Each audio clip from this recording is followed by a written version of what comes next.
নমস্কার বন্ধুরা, সৌরালয় ডেলি ব্লগে আপনাদের সকলকে জানাই স্বাগত।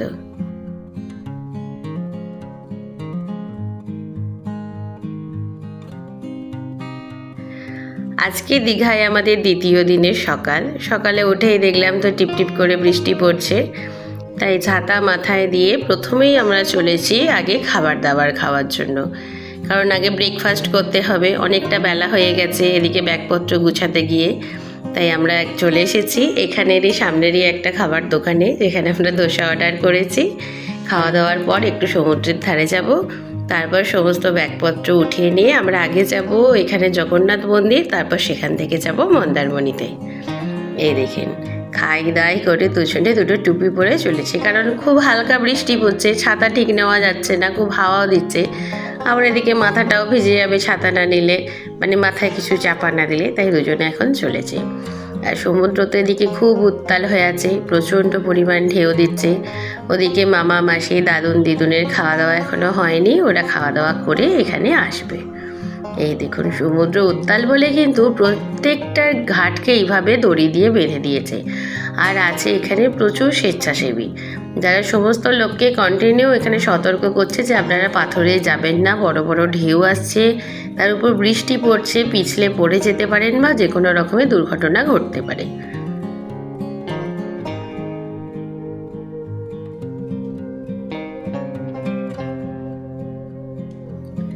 দেখলেন ঢেউটা কতটা উপরে চলে এলো, আর কীরকমভাবে জলটা ফুলে উঠছে দেখুন না, দেখলেই ভয় লাগছে যে এই বোধহয় একেবারে এখানেই উঠে গেল।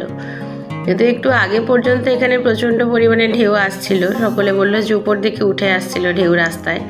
তখন আমরা এখানে আসিনি, খাওয়া দাওয়া করছিলাম।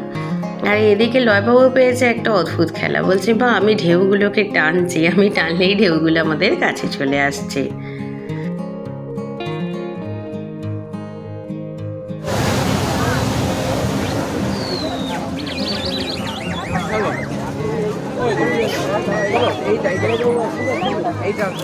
দেখো কত উঁচু হচ্ছে। ও অত দূর জল এলো রে। সমুদ্রের ধার থেকে আমরা হোটেলে চলে এসেছি। এখানে আমাদের চেক আউট চলছে, সমস্ত ব্যাগপত্র গুছিয়ে নিচে নামা হচ্ছে। রুম পুরো সার্চ করে যে কোনো কিছু ফেলে এলাম কিনা। এরা ততক্ষণে এখানে চলে এসেছে সেই অ্যাকোয়ারিয়ামের কাছে, কারণ ওদের এই মাছগুলো খুব পছন্দ হয়েছে। এই দেখুন ফেরার আগে আরও একবার এখানে দোল খেয়ে নিচ্ছে, স্লিপ খেয়ে নিচ্ছে। এরপর আমরা উঠে পড়েছি আবার গাড়ি। এখন আমাদের গন্তব্যস্থল হচ্ছে এখানে জগন্নাথ মন্দির।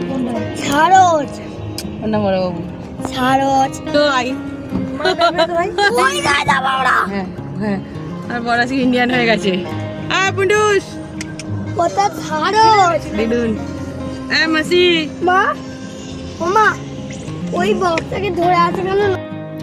এই দেখুন দেখা যাচ্ছে মন্দির। এখনো যদি একটু একটু বৃষ্টি পড়ছে আর হালকা হালকা রোদও আছে, মানে রোদ বৃষ্টির খেলা চলছে। আর এখানে দেখুন কত গাড়ির লাইন পড়ে গেছে অলরেডি। আমরা ওটাই দেখছি যে এখানে কি লাইন শুরু হয়ে গেল নাকি। যাক, লাইন সেরকমভাবে এবেলা পড়েনি। সকলে বললো লাইনটা বেশি হয় সন্ধ্যাবেলা বিকালবেলা। তো গাড়িতেই আমরা আমাদের জুতোগুলো খুলে ফেলেছি, কারণ না হলে এখানে এরকমভাবে ডাঁই করে খুলে রাখতে হবে, পরে সে খুঁজে পাওয়া যাবে না। আর চুরি হোক আর নাই হোক নিজেরা হারিয়ে ফেলবো জুতো, এটা একটা বড় ব্যাপার। তাই জুতো আমরা গাড়িতে খুলে রেখে এসেছি। রবীন মামা গাড়ি একটা সাইডে নিয়ে চলে গেছে। এখানে ব্যাগ ছাতা এসব নিয়ে ঢোকা নিষেধ, কিন্তু যেহেতু আমাদের সঙ্গে দুটো বাচ্চা আছে তাই আমরা ওনাদের বললাম আমাদের ব্যাগেতে বাচ্চাদের ওষুধপত্র আছে, জল আছে, খাবার দাবার সেরকম কিছু নেই। তো ওনারা বললেন ঠিক আছে ব্যাগ চেক করিয়ে নিয়ে আপনারা চান। মানে শুধুমাত্র বাচ্চা আছে বলেই দেখলাম আমাদের ব্যাগটা ছাড়লো। অনেকের ব্যাগে কিন্তু ওখানে আটকে দিচ্ছেন যে কোনো কিছু নিয়ে আসা যাবে না। এখানে হচ্ছে পা ধোয়ার জায়গা, সকলে পা হাত ধুয়ে যাচ্ছে। আমরা সুর আর লয়বাবুকে নদীকার এগোলাম না, কারণ ওটা দুম করে এক্ষুনি পড়ে যাবে। এমনি পুরো মেঝেটা জলে জল হয়ে আছে, ওদেরকে বললাম এখানেই তোমরা পা ধুয়ে নাও, আর হাত তোমাদের নোংরা হয়নি। আর চারদিকটা কিন্তু ভীষণ অপূর্ব, মানে এখানে এলে কিন্তু মন ভরে যাবে। এখন যেহেতু বেশি রোদ নেই তাই আমাদের এখানটা বেশ ভালোই লাগছিল। রোদ হলে হয়তো একটু খুব অসুবিধা হবে, যে নিচটা পুরো গরম হয়ে যাবে, তারপর প্রচণ্ড রোদটা খাঁ খাঁ করবে। কিন্তু বিকেলের দিকে এখানটা খুব ভালো লাগবে। আর এই দেখুন নতুন একেবারে মন্দিরটা বলে মন্দিরটাও কি সুন্দর লাগছে। মানে এই জায়গাটায় সকলেই একবার করে দাঁড়িয়ে পড়ছে যে কি সুন্দর লাগছে দেখুন। দাঁড়ান, এদের আগে কয়েকটা ছবি তুলে নিই, কারণ এদের আবার মুডের উপরে নির্ভর, এক্ষুনি হয়তো বলবে ছবি তুলতে ভালো লাগছে না।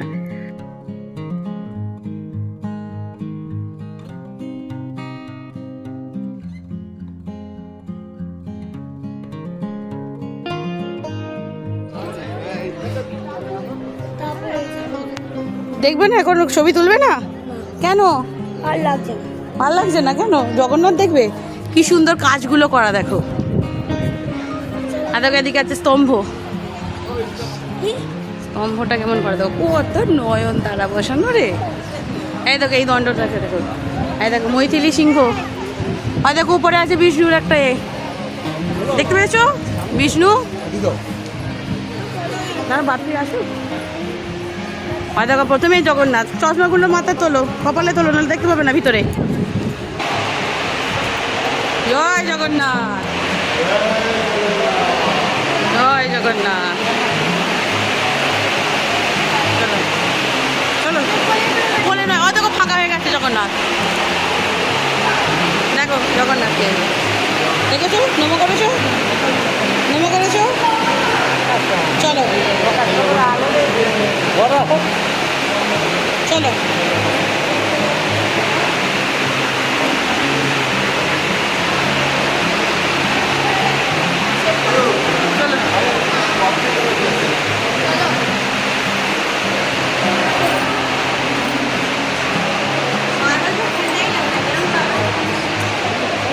বাবু কত পদ্ম পুকুর দেখো দুদিকে, পদ্ম পুকুরে পদ্ম আছে, শালুকও আছে। এই দেখ, এই হচ্ছে পদ্ম পুকুর। জলে নামবি? হ্যাঁ জলে হাত দিয়েছে তো, এখন না, আমরা পরে নামবো।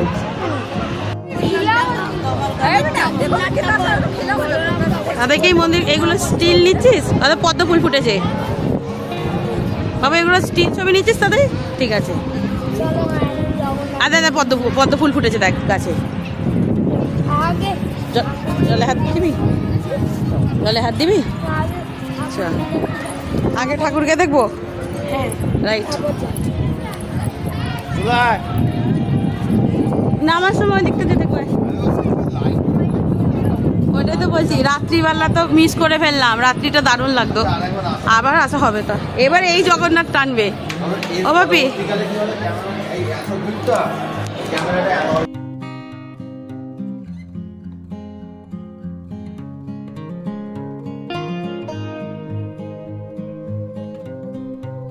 নারায়ণ অনন্ত শয্যায় আছে, শেষ নাগের ওপরে।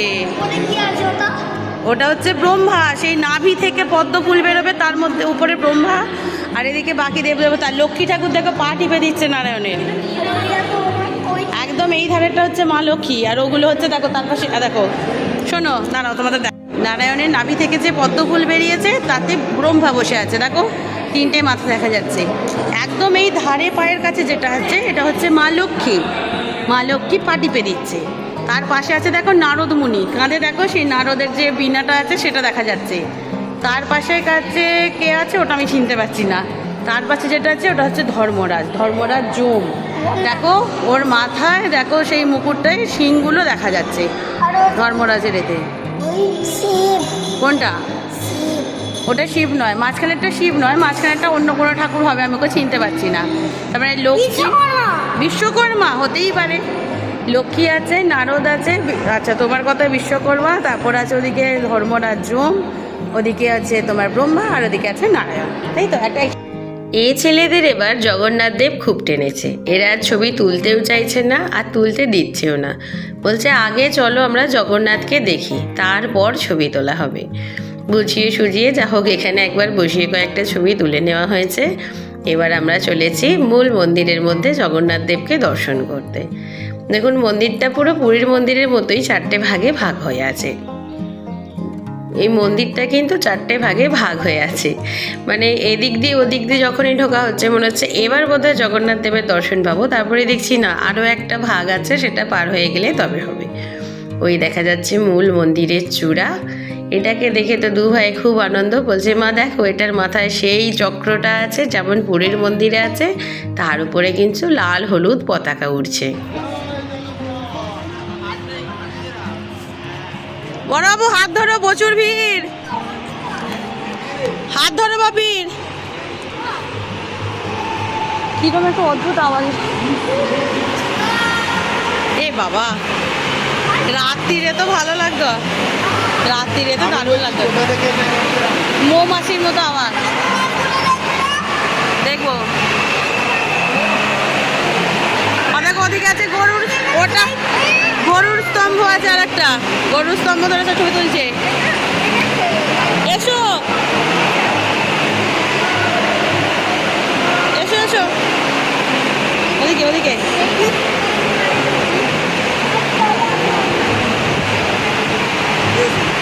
জয় জগন্নাথ, জয় জগন্নাথ, জয় জগন্নাথ। এখানে ব্যাকগ্রাউন্ডে যে আপনারা মৌমাছির মতো একটা আওয়াজ পাচ্ছেন, এটা হচ্ছে এখানে ভিতরে যে অনেক ফ্যান আছে, এক্সস্ট আছে, সেগুলোর আওয়াজ। তার উপর সমস্ত লোকের যে গুনগুন করে একটা কথা বলা, সেটাও আছে। তো সব কিছু মিলে মনে হবে আপনার কানের কাছে বোধহয় প্রচুর পরিমাণে মৌমাছি উঠছে। আর এখানে এসে তো মানে দূর থেকে জগন্নাথ, বলরাম, সুভদ্রাকে দর্শন করেই মন প্রাণ ভরে গেল। কি অপূর্ব রূপ, আর একদম ঝকঝক করছে পুরো মন্দির। অনেকেই এই মন্দির দেখে অনেক রকম মন্তব্য করেছেন যে দুটো করে ঠাকুর কেন, তিনটে ঠাকুর কেন, সেসব কোনো মন্তব্যে যাচ্ছি না। একটা এত সুন্দর মন্দিরের মধ্যে যখন ভগবানের দর্শন হয় তখন এমনিই মনটা খুব প্রশান্ত হয়ে ওঠে। এদিকে সৌভাগ্যক্রমে সুর আর লয়বাবুর আবার এখানে প্রসাদ প্রাপ্তিও হয়েছে। মানে কি করে কি পুজো দিতে হয় আমরা জানতাম না, তাই পুজো দেওয়ার এখানে কোনো আমাদের ব্যবস্থা ছিল না। পরে শুনলাম এখানে বাইরে থেকে, বাইরে যে সমস্ত দোকান আছে সেখানে বললে তারা ওই কিছু গুজিয়া জাতীয় মিষ্টি প্যাকেটে দিয়ে দেয়, সেগুলো এখানে এনে দিয়ে দিলে পুরোহিতদের হাতে ওনারা ঠাকুরের কাছে উৎসবী করে এনে দেয় আপনার নামগোত্র নিয়ে, ঠিক যেমন আমাদের এখানে রাজবলহাটে নেয় বা অন্যান্য মন্দিরেও নেয়।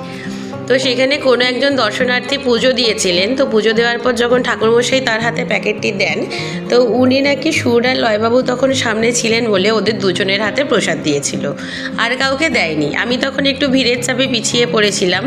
পরে ওদের থেকে শুনলাম যে মাম্মাম আমরা কিন্তু প্রসাদ খেয়েছি, বলে আরও প্রসাদ এনে দাও। তখন সেই প্রসাদ খুঁজতে গিয়েই জানতে পারলাম এখানে পুজো দেওয়ার পদ্ধতিটা।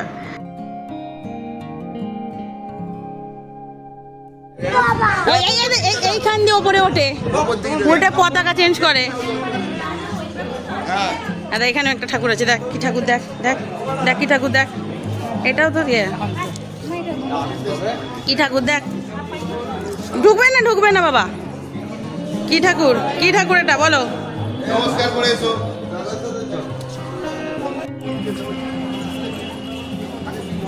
না, যখন পদ্ম নদী ওকে দেখানো হলো তখন বললো এ করবো, মন্দিরে আগে চলো। আচ্ছা, গরুর নরসিংহ,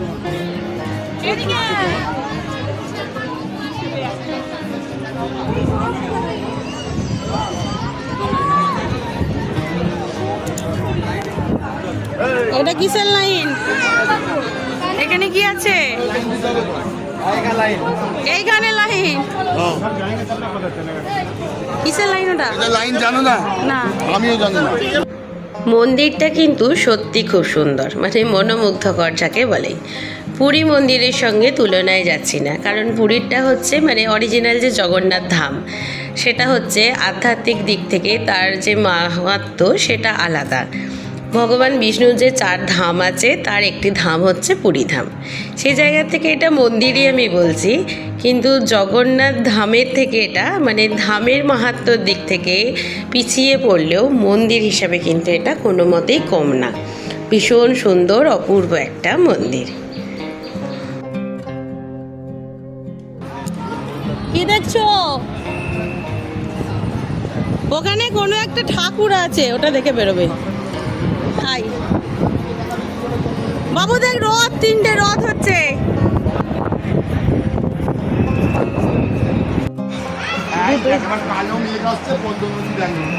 পদ্ম নদীর কালো জলে হরেক রকম ফুল। নিচে নামছো কেন? এই লালগুলো দিয়ে চল, লালগুলো ঠান্ডা বেশি, সাদাগুলো গরম। হ্যাঁ রে, ইউ আর রাইট। আমি সব জানি। তুমি সব জানো, আমি জানি।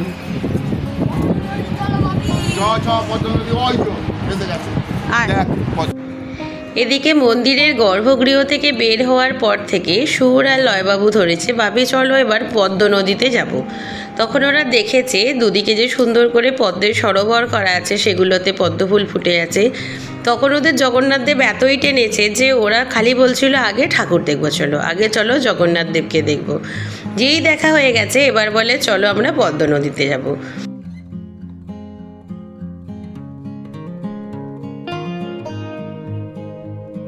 আর ওই দেখুন ওই দিকে হচ্ছে রথ।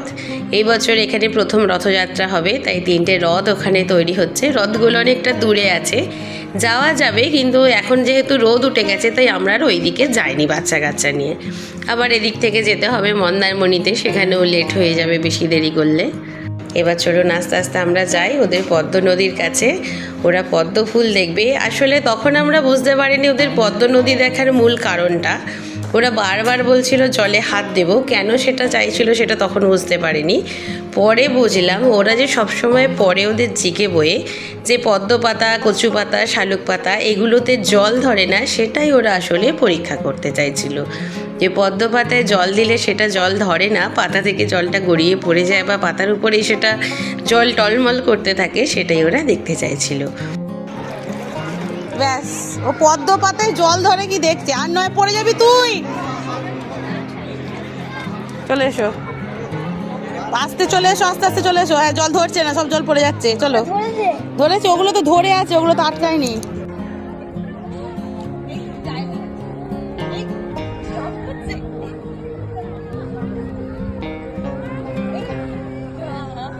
আমাদের মন্দির দর্শন হয়ে গেছে, এবার আমরা মূল মন্দির থেকে বেরিয়ে পড়েছি। এবার বাইরে চলে যাব, ওখানে রবীন মামা গাড়ি নিয়ে আমাদের অপেক্ষা করছে। তারপরেতে আমরা চলে যাব সোজা এখান থেকে মন্দারমণি। তাই এই ভিডিওটাকে এখানেই শেষ করছি। আপনাদের সঙ্গে দেখা হবে আবার পরের ভিডিওতে। সবাই ভালো থাকবেন, সুস্থ থাকবেন আর অবশ্যই আমাদের সঙ্গে থাকবেন।